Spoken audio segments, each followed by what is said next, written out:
अस्सलाम वालेकुम students, my name is Syed Mohammad Ali. और लास्ट लेक्चर में हमने स्टमक को डिस्कस किया था। तो in this lecture we will discuss posterior end of our gastrointestinal tract, जिसको इंटेस्टिनल एंड भी कहते हैं। तो ह्यूमंस में इंटेस्टाइन जो है वो टू पार्ट्स में डिवाइड होती है, जिनमें स्मॉल इंटेस्टाइन है और लार्ज इंटेस्टाइन है। ठीक है, तो स्मॉल इंटेस्टाइन से हम जो है अपने टॉपिक का आगाज़ करते हैं। सबसे पहले स्मॉल इंटेस्टाइन की डायमेंशंस के बारे में जान लेते हैं कि ये कितनी मतलब इसकी लेंथ होती है और कितना इसका डायमीटर होता है। तो सबसे पहले स्मॉल इंटेस्टाइन की जो लेंथ है वो 6 मीटर है। ये एमसीक्यूज़ जो है वो एमडी कैट में आ जाते हैं। ये रट्टा लगाने के एमसीक्यूज़ होते हैं। ये जो है ना आपकी मेमोराइजेशन पर ही बेस करेंगे। ये और भी आगे आएंगे, जिस तरह से लार्ज इंटेस्टाइन कितने मीटर की होती है और इसका डाया कितना होता है। ये सारी चीज़ें आपने याद करके जानी और ये पूछ सकते हैं ये लोग। और तो स्मॉल इंटेस्टाइन का जो लेंथ होती है वो 6 मीटर होती है और इसकी जो डायमीटर होती है ये 3 to 4 सेंटीमीटर होती है। और स्मॉल इंटेस्टाइन को फर्दर हम 3 पार्ट्स के अंदर डिवाइड करते हैं या 3 रीजन्स के अंदर डिवाइड करते हैं, जिनमें है ड्यूडेनम नंबर 1, जो कि स्टमक के सबसे ज़्यादा करीब होता है। फिर मिडिल पार्ट है जेजुनम और एंड पार्ट है स्मॉल इंटेस्टाइन का, जिसको इलियम कहते हैं। और स्मॉल इंटेस्टाइन में जो इलियम पार्ट है इसमें एब्जॉर्प्शन होती है। बाकी जो ड्यूडेनम और जेजुनम है इनमें डाइजेशन होती है। तो अब वन बाय वन तीनों को डिस्कस करते हैं। नंबर 1 पे हम ड्यूडेनम को डिस्कस करते हैं। तो ड्यूडेनम का जो साइज़ है, जो उसकी लेंथ है, वो है 30 सेंटीमीटर्स। और जैसा कि मैंने अभी आपको बताया कि ड्यूडेनम इंटेस्टाइन, स्मॉल इंटेस्टाइन का वो पार्ट है जो कि स्टमक से सबसे ज़्यादा करीब होता है। तो ये स्टमक से कनेक्ट होता है थ्रू पाइलोरिक वेल्व। पिछले लेक्चर में मैंने आपको बताया था कि स्टमक के 2 एंड्स होते हैं, एक कार्डियक एंड होता है और एक पाइलोरिक एंड होता है। तो पाइलोरिक एंड से सबसे ज़्यादा करीब जो है वो ड्यूडेनम होती है और ड्यूडेनम स्टमक से कनेक्ट होती है with the help of pyloric valve. यहाँ से फूड इस वेल्व के ज़रिए ड्यूडेनम में चला जाता है। आप देख रहे होंगे ड्यूडेनम की जो शेप है वो है सी शेप। ये आपकी बुक में लिखा हुआ है सी शेप जो है वो ड्यूडेनम है। और एक और बात है कि ड्यूडेनम के ऊपर एक और स्ट्रक्चर होता है ड्यूडेनम और स्टमक के बीच में, जिसको कहते हैं ड्यूडेनल बल्ब। ये थोड़ा सा राइजिंग स्ट्रक्चर है, ये थोड़ा उभरा हुआ होता है इस तरह से। इसको कहते हैं ड्यूडेनल बल्ब। और दूसरा पॉइंट ये है कि ड्यूडेनम जो है वो रिसीव करता है बाइल डक्ट को, कॉमन बाइल डक्ट को, जो कि लिवर से आती है, और पैनक्रियाटिक डक्ट को, जो कि पैनक्रियास से आती है, with the help of a common aperture. Common aperture एक ऐसा जो है वो रीजन है जिसमें ये दोनों डक्ट आके, यानी कि कॉमन बाइल डक्ट और पैनक्रियाटिक डक्ट आके मिल रही होती हैं, जैसा कि मैंने इस डायग्राम के ज़रिए आपको दिखाने की कोशिश की है। ये पॉइंट है, इसे कहेंगे कॉमन एपर्चर। यहाँ से ये दोनों सिक्रीशन आएंगी और बाइल जो है वो लिवर बनाता है और गॉल ब्लैडर जो है वो स्टोर करता है। तो गॉल ब्लैडर से जो डक्ट आती है उसको कहते हैं हम सिस्टिक डक्ट। ये सिस्टिक डक्ट आती है, ठीक है। फिर आगे जो है वो कॉमन बाइल डक्ट में जाके ये जो है वो अपनी सिक्रीशन को गिरा देती है। और फिर उसके बाद पैनक्रियाटिक डक्ट भी इसके पैरेलल मूव कर रही होती है। तो ये दोनों डक्ट जिस रीजन में जाके अपनी सिक्रीशन को जो है वो रिलीज़ करते हैं, उस रीजन को कहते हैं कॉमन एपर्चर। ये कॉमन एपर्चर जो है ये ड्यूडेनम में होता है। ये जो आपको नज़र आ रहा है नीचे, ये है ड्यूडेनम। तो ये ड्यूडेनम में कॉमन एपर्चर आके अपनी सिक्रीशन को मिक्स करवाता है फूड के साथ। अब यही बात नीचे लिखी है कि बाइल जो है वो स्टोर होता है गॉल ब्लैडर से, लेकिन फॉर्म जो है वो लिवर में होता है। स्टोर गॉल ब्लैडर करता है। इस गॉल ब्लैडर का काम यह है सिर्फ बाइल को स्टोर करना, लिवर का काम है कि बाइल को फॉर्म करना। और गॉल ब्लैडर से जो है वो बाइल रिलीज़ होता है with the help of hormone which is known as cholecystokinin. ये हार्मोन जो है वो ड्यूडेनम रिलीज़ करता है, जिसकी वजह से गॉल ब्लैडर जो है वो बाइल को सिस्टिक डक्ट के ज़रिए कॉमन बाइल डक्ट तक ले जाता है और फिर ड्यूडेनम में बाइल फाइनली फूड की सिक्रीशन के साथ मिक्स हो जाता है। और यही हार्मोन कोलसिस्टोकाइनिन जो है वो पेनक्रियास के एकिनार सेल्स। पेनक्रियास के अंदर जो है वो पेनक्रियास एक ऐसा जो है वो ग्लैंड है जो कि एक्सोक्राइन और एंडोक्राइन दोनों फंक्शन कर रहा होता है, यानी कि ये डाइजेशन में भी इन्वॉल्व होता है। इसका जो एक्सोक्राइन फंक्शन है वो डाइजेशन का है। तो डाइजेशन में जो इसके सेल्स इन्वॉल्व होते हैं उसको एकिनार सेल्स कहते हैं, और एंडोक्राइन फंक्शन में जो इन्वॉल्व होते हैं उनको अल्फा और बीटा सेल्स कहते हैं। तो एकिनार सेल्स जो हैं पेनक्रियास के वो सिक्रीट करते हैं उसका डाइजेस्टिव जूस जो कि कहलाता है pancreatic juice.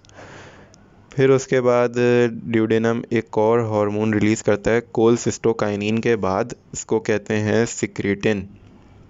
Secretin further release करता है वाटर को और कुछ बाइकार्बोनेट आयंस को।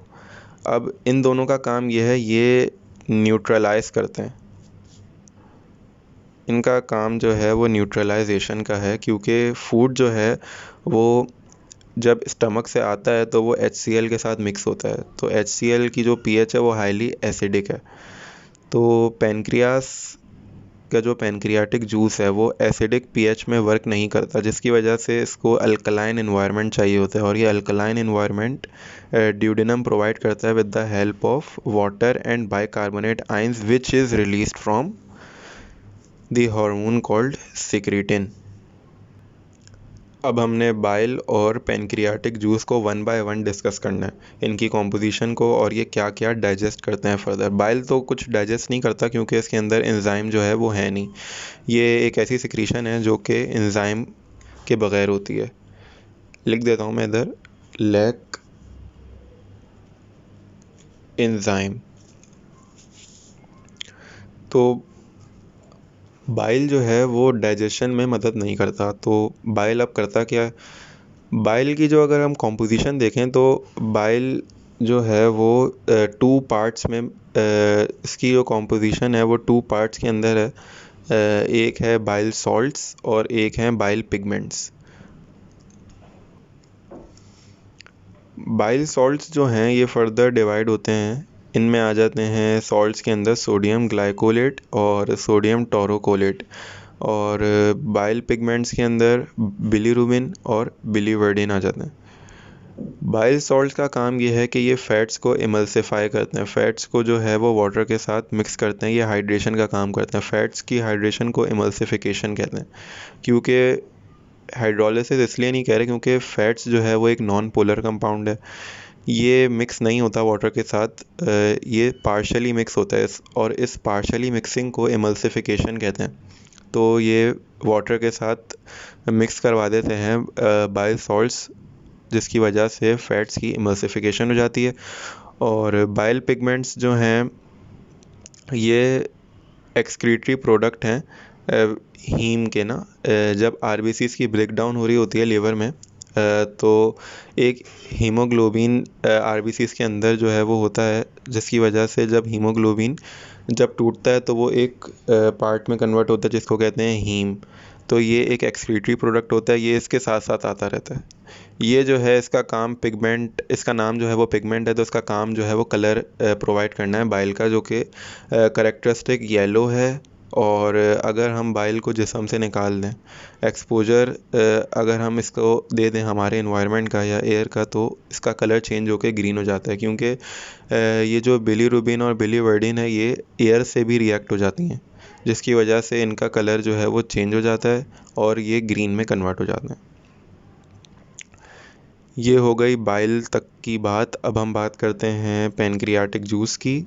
पेनक्रियाटिक जूस, पेनक्रियाटिक, अब आप समझ रहे होंगे ये जूस क्यों कह रहे हैं इसको ना, ये थोड़ा सा मैं एक्स्ट्रा बता रहा हूँ आपको, गैस्ट्रिक जूस और पेनक्रियाटिक जूस क्यों कह रहे हैं। जूस का मतलब ये है कि इसमें कोई एक सिक्रीशन नहीं है, इसमें मोर देन वन सिक्रीशन है। जिस तरह से गैस्ट्रिक जूस जो है वो HCl को कन्वर्ट करता है, वो HCl रिलीज़ करता है, और इस तरह से मुख्तलिफ और सिक्रीशन जैसे कि म्यूकस को जो है वो सिक्रीट करता है, इंट्रिंसिक फैक्टर हैं, पेप्सिनोजेन, सो ऑन। तो इसी तरह पेनक्रियाटिक जूस भी मोर देन वन सिक्रीशन की कैपेबिलिटी रखता है, जिसमें नंबर 1 पे ट्रिप्सिनोजेन है जो कि इनएक्टिव फॉर्म में होता है। प्रोटीन को डाइजेस्ट करने के जितने भी एंजाइम हमारी बॉडी में प्रेजेंट हैं वो इनएक्टिव फॉर्म में पाए जाते हैं, क्योंकि प्रोटीन से रिलेटेड एंजाइम जो हैं वो बहुत ज़्यादा एसिडिक होते हैं, जिसकी वजह से ये इनएक्टिव फॉर्म में रिलीज़ होते हैं। अब इस इनएक्टिव फॉर्म को एक्टिवेट भी तो करना होगा, वरना ये काम कैसे करेगा भाई। तो इनएक्टिव फॉर्म को एक्टिवेट करने के लिए एक और एंजाइम, एक और हार्मोन जो है वो एक और एंजाइम जो है वो रिलीज़ होता है, जिसको कहते हैं एंटीरोकाइनेस। ये भी ड्यूडेनम रिलीज़ करता है, जिसकी वजह से ट्रिप्सिनोजेन कन्वर्ट हो जाता है अपनी एक्टिव फॉर्म ट्रिप्सिन में। अब ये प्रोटीन रिलेटेड एंजाइम है, तो ये प्रोटीन की फर्दर डाइजेशन करता है, फर्दर ब्रेक डाउन करता है। तो हमने पढ़ा था स्टमक जो है वो प्रोटीन को पेप्टोन्स में कन्वर्ट करता है या शॉर्ट चेन पॉलीपेप्टाइड्स में कन्वर्ट करता है। तो ये जो ट्रिप्सिन है ये कन्वर्ट करता है उन्हीं पेप्टोन्स को और फर्दर ब्रेक डाउन करके, और जो है वो शॉर्ट पॉलीपेप्टाइड्स में इसको कन्वर्ट कर देता है पेप्टोन्स को। फिर उसके बाद सेकंड एंजाइम हमारे जो पेनक्रियाटिक जूस में पाया जाता है उसको कहते हैं लाइपेज। लाइपेज इसके नाम से ही जाहिर है LIP लिपिड से निकला है, तो लिपिड जो है वो फैट्स का एक पार्ट है। तो लाइपेज का मतलब ये है कि ये फैट्स की डाइजेशन से रिलेटेड है। तो ये फैट्स को कन्वर्ट कर देता है into most simplest form of fats which is the fatty acid. और फैट्स की जब भी डाइजेशन होती है तो फैट्स के अंदर अल्कोहल भी पाया जाता है, जिसको ग्लिसरॉल कहते हैं। ये आप ऑर्गेनिक केमिस्ट्री में पढ़ेंगे कि जब बायोकेमिस्ट्री में पढ़ेंगे कि फैट्स जब डाइजेस्ट होते हैं तो वो फैटी एसिड और ग्लिसरॉल को रिलीज़ करते हैं, क्योंकि ये दो फैट्स के कंपोनेंट हैं, इन्हीं दो से मिलकर फैट्स बनते हैं। तो जब ये ब्रेक डाउन होंगे तो ये फैटी एसिड और ग्लिसरॉल को रिलीज़ कर देंगे। फिर उसके बाद जो थर्ड एंजाइम पेनक्रियाटिक जूस में अवेलेबल है वो है कीमोट्रिप्सिन। अब रेनिन का तो आपको पता होगा स्टमक में, ये कैसिनोजिन को जो कि सॉल्यूबल है उसको इनसॉल्यूबल प्रोटीन केसिन में कन्वर्ट कर देता है। ठीक है, अब ये जो कीमोट्रिप्सिन है ये कन्वर्ट हो जाता है ये कन्वर्ट करता है केसिन को शॉर्ट अमाइनो एसिड में। लेकिन वेट, अब आप लोग बोल रहे होंगे कि स्टमक का जो लेक्चर है उसमें मैंने बताया कि केसिन जो है with the help of pepsin he convert हो जाता है शॉर्ट चेन अमाइनो एसिड्स में। ठीक है, तो ये प्रोसेस जो कीमोट्रिप्सिन का है ये एडल्ट में है। एडल्ट में जो केसिन है वो पेप्सिन डाइजेस्ट नहीं करता। Casein further move on intestine में होती है, with the help of chymotrypsin digest होती है शॉर्ट अमाइनो एसिड्स में। लेकिन जो इन्फेंट्स होते हैं उनके अंदर ये स्टमक में ही पेप्सिन जो है वो केसिन को कन्वर्ट कर देता है अमाइनो एसिड्स में। ठीक है, ये बात हो गई हमारी पेनक्रियाटिक जूस तक की। फिर हम मिडिल पार्ट की तरफ मूव ऑन करते हैं। अब हमारा ड्यूडेनम जो है वो कंप्लीट हो चुका है, तो अब फूड ड्यूडेनम के बाद जाएगा जेजुनम में। जेजुनम की डायमेंशन ये लिखी है, ये आपने रट्टा लगानी है, सीधी सीधी बात है, 2.5 मीटर्स की लेंथ है। और जेजुनम जो है ये फर्दर प्रोसेस ऑफ डाइजेशन को जो है वो फैसिलिटेट करता है। ये प्रोसेस ऑफ डाइजेशन जो है इधर ही जाके कंप्लीट हो जाता है। अब आप ऊपर देखें, इधर अमाइनो एसिड, इधर जो है वो पॉलीपेप्टाइड्स रहते हैं। ठीक है, और कार्बोहाइड्रेट्स के डाइसैकेराइड फॉर्म भी रहते हैं जो कि माउथ से आए थे। ठीक है, स्टार्च जो था वो माल्टोज में कन्वर्ट हो गया था। इसी तरह और भी पॉलीसैकेराइड्स आए थे, सिवाय और भी पॉलीसैकेराइड आए थे जो कि कन्वर्ट हो गए थे डाइसैकेराइड में, सिवाय सेल्यूलोज के। ठीक है, तो ये जो डाइसैकेराइड हैं ये लिखे हुए हैं। डाइसैकेराइड का मतलब है कि 2 शुगर यूनिट। कार्बोहाइड्रेट्स की क्लासिफिकेशन है ना फर्स्ट ईयर के चैप्टर नंबर 2 में या चैप्टर नंबर 1 में, जिसमें मोनोसैकेराइड, डाइसैकेराइड और पॉलीसैकेराइड हैं। ठीक है, तो ये जो हमारी बॉडी में एंटर हुए थे वो most complex form of carbohydrate enter हुई थी, यानी कि स्टार्च और सेल्यूलोज, जिसमें से जो स्टार्च है वो अपने कंपोनेंट्स में ब्रेक डाउन होता है with the help of amylase जो कि सलाइवा में होता है। ठीक है, तो वो पॉलीसैकेराइड को डाइसैकेराइड में कन्वर्ट कर देता है।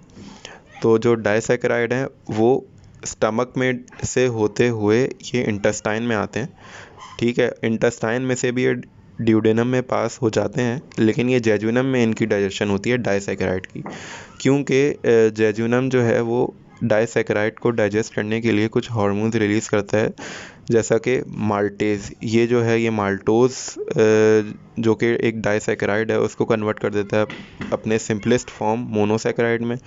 लैक्टेज जो है वो लैक्टोज के लिए, इसी तरह सुक्रोज के लिए पेप्टिडेज, जिसको इरिप्सिन भी कहते हैं, ये पॉलीपेप्टाइड्स के लिए होता है, ठीक है।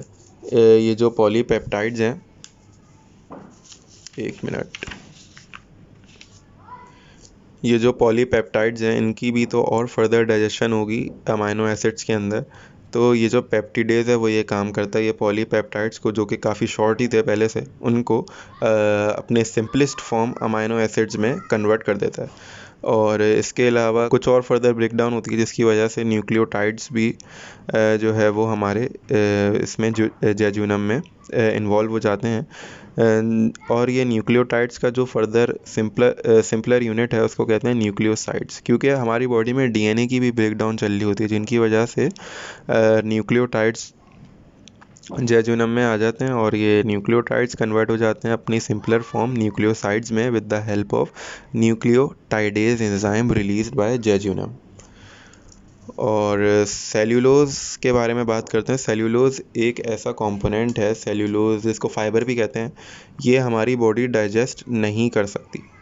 ये जैसे आया था, जैसे एंटर हुआ था, इंजेस्ट हुआ था, ये वैसे ही चला जाएगा, इसकी डाइजेशन नहीं होगी, क्योंकि इसके लिए एंजाइम है जो कि है सेल्यूलेज। वो हमारी बॉडी में प्रोड्यूस नहीं होता, वो कैटल में प्रोड्यूस होता है, जैसा कि काऊ है, गोट है, तभी तो उनकी जो ग़िज़ा है वो सेल्यूलोज बेस्ड है, यानी कि प्लांट बेस्ड उनकी ग़िज़ा है।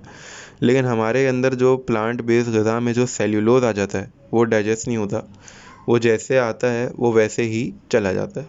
ये नुकसान नहीं पहुंचाता बॉडी को, ये बस डाइजेस्ट नहीं होता, ये एक्यूमुलेट भी नहीं होता, क्योंकि ये जो है वो इंटेस्टाइन की वॉल्स में जाके जो है वो स्लिप डाउन हो जाता है। अब फूड जो है वो डाइजेस्ट तो हो चुका है, अब एब्जॉर्ब भी तो करवाना है फूड को। एब्जॉर्प्शन भी काम किसका है? स्मॉल इंटेस्टाइन का। मेन एब्जॉर्प्शन जो प्रोसेस है वो होता है स्मॉल इंटेस्टाइन में। इसके अलावा मैंने स्टमक में भी पढ़ाया था कि थोड़ी बहुत चीज़ें स्टमक में भी एब्जॉर्ब होती हैं, लेकिन आपसे अगर एमसीक्यूज़ में पूछें कि मेन एब्जॉर्प्शन साइट क्या है तो आप स्मॉल इंटेस्टाइन को सेलेक्ट करेंगे। सही है, तो अब एब्जॉर्प्शन साइट की तरफ बढ़ते हैं। ड्यूडेनम और जेजुनम जो है वो डाइजेशन के लिए, जैसा कि इंट्रो में मैंने बताया। अब इलियम में एब्जॉर्प्शन होगी, तो इसीलिए मैंने इधर लिखा सेंटर ऑफ एब्जॉर्प्शन। इलियम की डायमेंशन ये नहीं, 3.6 मीटर इसकी लेंथ है। ये एब्जॉर्ब करती है विटामिन B12 जो कि स्टमक के इंट्रिंसिक फैक्टर जो है वो बनाया था इंट्रिंसिक फैक्टर ने, ठीक है, ये उसको एब्जॉर्ब करता है। फिर उसके बाद ये बाइल सॉल्ट्स को भी एब्जॉर्ब करता है, अमाइनो एसिड्स को भी और मोनोसैकेराइड को भी, यानी कि ये जो दो प्रोडक्ट हैं ये तो जेजुनम से आ रहे थे, ये इरिप्सिन या पेप्टिडेज की वजह से अमाइनो एसिड्स में कन्वर्ट हो गया था, और ये जो मैंने आपको माल्टेज, सुक्रेज, लैक्टेज बताया था ये मोनोसैकेराइड्स में जिन्होंने कन्वर्ट कर दिया था। तो यही मोनोसैकेराइड जो है वो इलियम में आ गए और इनकी एब्जॉर्प्शन इलियम में होगी।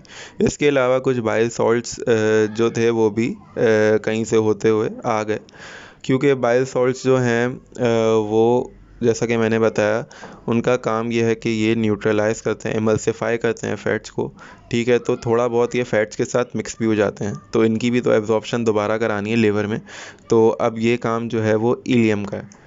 और फैटी एसिड और ग्लिसरॉल जो है वो एब्जॉर्ब होने के लिए लैक्टियल में जाते हैं।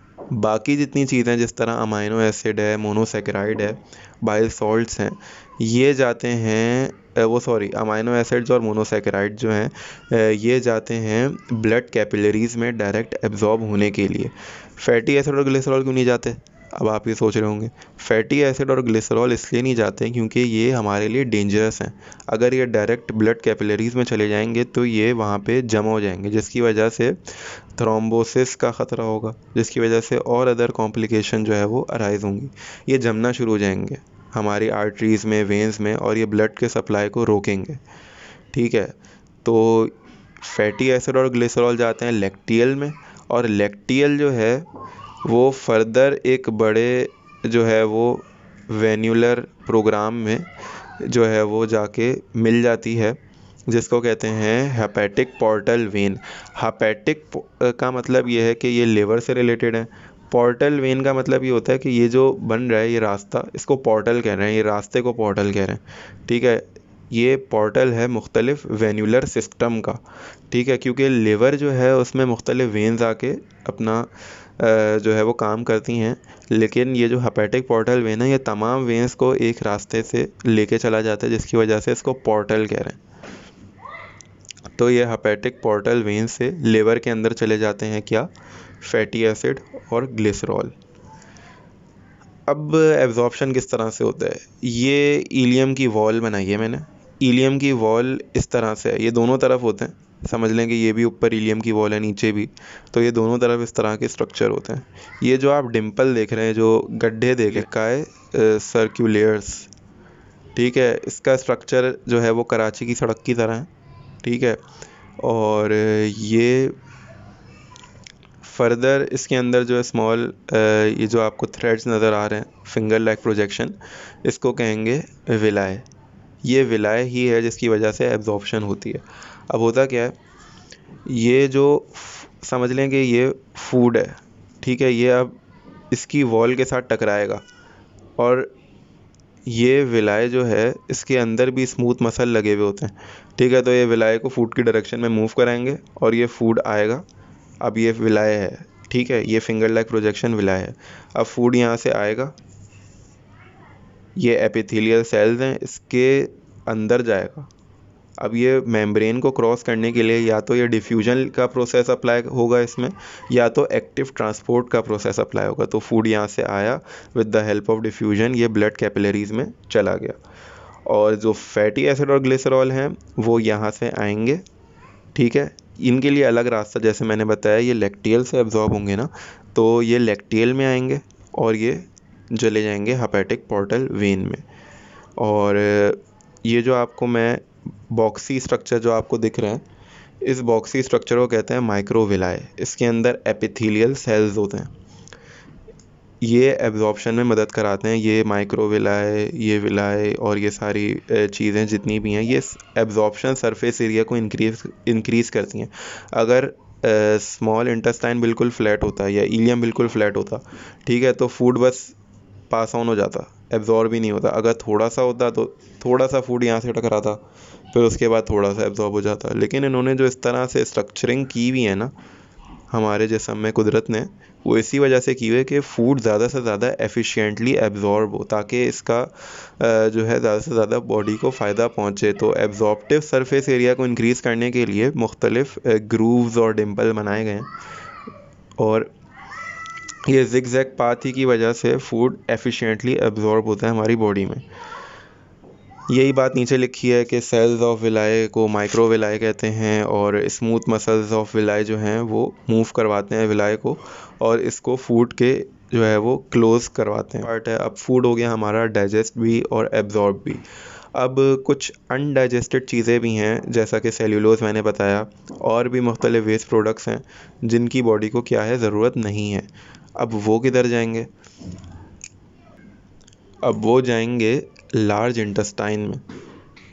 लार्ज इंटेस्टाइन की डायमेंशंस ये लिखी हुई कि ये 1.5 मीटर लेंथ है इसकी, 6.5 सेंटीमीटर इसकी डायमीटर है। लार्ज इंटेस्टाइन में अब अनडाइजेस्टेड फूड आएगा, अनडाइजेस्टेड फूड को इजेस्ट करवाना होगा। तो ये भी काम किसका है, लार्ज इंटेस्टाइन का है। लार्ज इंटेस्टाइन में रीएब्जॉर्प्शन होती है वाटर की, क्योंकि कुछ वाटर जो है वो ऐसे ही निकल जाता है, तो इसको मोर एफिशिएंटली एब्जॉर्ब करने के लिए लार्ज इंटेस्टाइन में भी रीएब्जॉर्प्शन पावर है वाटर को एब्जॉर्ब करने की। अगर बॉडी डिहाइड्रेशन की तरफ है तो ये रीएब्जॉर्प्शन पावर लार्ज इंटेस्टाइन की बहुत ज़्यादा हद तक बढ़ जाती है, जिसकी वजह से कॉन्स्टिपेशन और मुख्तलिफ अदर कॉम्प्लिकेशन जो है वो अराइज हो सकती हैं। लेकिन नॉर्मल कंडीशन में ये थोड़े बहुत ही वाटर को, न्यूट्रिएंट्स को और इलेक्ट्रोलाइट्स को और मुख्तलिफ विटामिन्स को रीअब्जॉर्ब करती है। इसका काम दूसरा यही है कि ये अनडाइजेस्टेड फूड को फीसेस में कन्वर्ट करती है और उसकी इजेशन करवाती है। और इजेशन करवाने के लिए फूड को इस लार्ज इंटेस्टाइन से मूव भी करना होगा। तो इस मूवमेंट को प्रमोट करने के लिए म्यूकस ग्लैंड्स हैं। म्यूकस ग्लैंड्स जो हैं वो लुब्रिकेशन प्रोवाइड करते हैं इसके वॉल्स की, जिसकी वजह से फूड ईज़िली स्लिप डाउन होके इजेस्ट हो जाता है। और इसके अंदर एब्जॉर्प्शन होती, रीएब्जॉर्प्शन होती है और एब्जॉर्प्शन भी काफ़ी हद तक होती है। तो एब्जॉर्प्शन के लिए ना, जैसा कि स्मॉल इंटेस्टाइन में विलाय थे, इसमें विलाय नहीं है। इसमें डायरेक्ट जो है वो एब्जॉर्प्शन होगी, क्योंकि इसके अंदर डायरेक्ट ब्लड कैपिलरीज मौजूद होती हैं इसकी वॉल्स के अंदर ही। और लार्ज इंटेस्टाइन को हम और मुख्तलिफ रीजन्स में डिवाइड करते हैं, जिनमें जो राइट साइड पे रीजन है ना, ठीक है, ये कहलाता है सीकम। इसके नीचे जो है थ्रेड या फिंगर लाइक एक पार्ट है जिसको कहते हैं अपेंडिक्स। इससे ऊपर आता है कोलॉन। ये कोलॉन ऊपर की तरफ जा रहा है, ठीक है, तो ये इसको कहेंगे असेंडिंग कोलॉन। और ये कोलॉन जा रहा है इस तरफ, यानी कि ये ट्रांसवर्स प्लेन की तरफ जा रहा है, तो इसको कहेंगे ट्रांसवर्स कोलॉन। और ये कोलॉन नीचे की तरफ जा रहा है, तो इसको कहेंगे डिसेंडिंग कोलॉन। और जो रेक्टम से कनेक्ट है, ये थोड़ा सा कर्व्ड है, इसको कहेंगे सिग्मोइड कोलॉन। और रेक्टम ये आ गया यहाँ पे, और फिर उसके बाद लास्ट पार्ट जहाँ से फूड इजेस्ट होगा उसको कहेंगे एनस। और वन बाय वन अब हम सबको डिस्कस करते हैं। सबसे पहले हम डिस्कस करते हैं सीकम को। सीकम जो है ये इसका फर्स्ट पार्ट है, और सीकम यहाँ पे है। तो यहाँ जो बीच में जो स्पेस खाली है, यहाँ पे है स्मॉल इंटेस्टाइन। तो स्मॉल इंटेस्टाइन का लास्ट पार्ट क्या था? इलियम। इलियम से फूड सीकम में जाएगा, ठीक है, यहाँ से यूं जाएगा। तो जो ये जंक्शन पे जो है ना, एक वॉल लगा होता है जिसको कहते हैं इलियोसीकल वेल्व, यानी कि ये इलियम और सीकम को कनेक्ट करते हैं और फूड को परमिट करते हैं कि ये इलियम से सीकम की तरफ जाए। फिर उसके बाद सीकम के अंदर, जैसा कि आप यहाँ देख रहे हैं, ये अपेंडिक्स है। अपेंडिक्स जो है ये एक वेस्टिजियल ऑर्गन है, यानी कि अपेंडिक्स की बज़ाहिर हमारी बॉडी को कोई ज़रूरत नहीं होती। और अपेंडिक्स को अगर मैं और फर्दर एक्सप्लेन करूं, तो जब इंसान इस दुनिया में रॉ मीट खाता था, यानी कि पकाना जो है वो नहीं जानता था, तो ये जो अपेंडिक्स है इसका काम था कि ये रॉ मीट को डाइजेस्ट करे। तो उस ज़माने के जो लोग थे उनके अंदर अपेंडिक्स जो है वो वेस्टिजियल ऑर्गन नहीं कहलाएगा, उसके अंदर अपेंडिक्स वेल डेवलप्ड था। लेकिन आजकल जब हम प्रोसेस्ड फूड और कुक्ड फूड लेते हैं, ठीक है, तो अपेंडिक्स हमारे अंदर एक वेस्टिजियल ऑर्गन की हैसियत से ही है। हम रॉ मीट नहीं खाते, लेकिन आप रॉ मीट खाने का ट्राई तो नहीं कर लिएगा कहीं के अपेंडिक्स हमारा जो है वो वेल डेवलप हो जाए, क्योंकि रॉ मीट जो है वो फूड पॉइजनिंग कर देता है, जो कि काफ़ी डेंजरस है और लाइफ थ्रेटनिंग है। फिर उसके बाद सीकम जो है वो वाटर और सॉल्ट्स को एब्जॉर्ब करता है। ये बात हो गई हमारी सीकम की। फिर उसके बाद आते हैं हम नेक्स्ट पार्ट, सीकम के बाद ऊपर कोलॉन की तरफ। फूड इस तरह से मूव करेगा, ये इलियम से आएगा, सीकम, फिर कोलॉन के चार हिस्से, फिर उसके बाद रेक्टम, एनस से फिर बार। फिर उसके बाद कोलॉन के जो है वो चार हिस्से हैं जो कि मैंने पहले बता दिए। फिर उसके बाद है, इसका काम है रीएब्जॉर्प्शन ऑफ वाटर। ऊपर सीकम का काम है वाटर और सॉल्ट्स को एब्जॉर्ब करवाना, लेकिन कोलॉन का काम यह है कि अगर बॉडी में डिहाइड्रेशन की सूरत है तो ये फर्दर वाटर को एब्जॉर्ब कर लेगा, ठीक है। और फिर उसके बाद कोलॉन के अंदर जो है वो बैक्टीरिया का एक फ्लोरा पाया जाता है, जो कि जिसका काम ये है कि ये सिंथेसाइज करता है विटामिन B1 को और विटामिन K को। इस बैक्टीरिया में सबसे पॉपुलर जो है वो है ई कोलाई, एस्किरिचिया कोलाई। ये बात हो गई हमारी कोलॉन की। हमारा फूड जो है वो पहुंचता है रेक्टम की तरफ। रेक्टम का काम यह है, ये फूड को स्टोर करता है। रेक्टम के अंदर कुछ नर्व्स जो हैं वो पाई जाती हैं जिसकी वजह से बॉडी को सिग्नल हो जाता है। और रेक्टम का जो स्ट्रक्चर है वो इस तरह से कि ये आ गया कोलोन, ठीक है, ये कोलोन जहाँ पे ख़त्म हुआ तो ये रेक्टम शुरू हो गया।